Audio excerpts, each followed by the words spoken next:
এয়া আমাৰ গাড়ী ধুই আছে এইবিলাক আমাৰ গাড়ী এখন বিজয়দাৰ গাড়ী এখন নিকুদাৰ গাড়ী নিকুদাই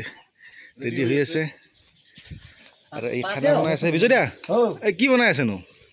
আজি আলু ভাজি বনালো অকমান খিচুড়ি বনাই দিলো আচ্ছা আচ্ছা খিচুড়ি নহয় এইটো আলু ভাজি বনাই আছে বিজয়দাই খিচুড়ি হৈ গ'ল খিচুড়িটো চাওঁ অলপ নালাগে খিচুড়ি দেখো আমি খিচুড়ি নেদেখো ঠিক আছে আৰু এয়া আমাৰ সীমান্ত এয়া বিজয়দা কি প্লেন আছে কৈ দিয়ক অলপ আজি আৰু একো প্লেন নাই আমি ইয়াৰ পৰা ওলাম চিধা কাজিৰঙালৈকে যাম ৰাস্তাত লাঞ্চ আছে লাঞ্চৰ কাৰণে ৰখিম ডাইৰেক্ট কাজিৰঙা আচ্ছা তাৰ আগতে বমডিলা মনেষ্ট্ৰীটো আমি ভিজিট কৰি যাম আচ্ছা আচ্ছা কিবা ক'ব নেকি হেৰি ক'বলগীয়ানো কি আৰু কেনে লাগিল হ'লে আমাৰ লগত থাকি আনাই মানে মজা মজা আমার মিনি হোটেল এখন মিনি কিচেন আমার মিনি কিচেনত আমার বিজয় স্যার মানে বনাই আছে আমি রেডি এতিয়া আকৌ খাব লাগে ওপৰৱালাৰ নাম ল'ব লাগে আৰু যাব লাগে আচ্ছা ঠিক আছে সবাই যাম কাজিৰঙা যাম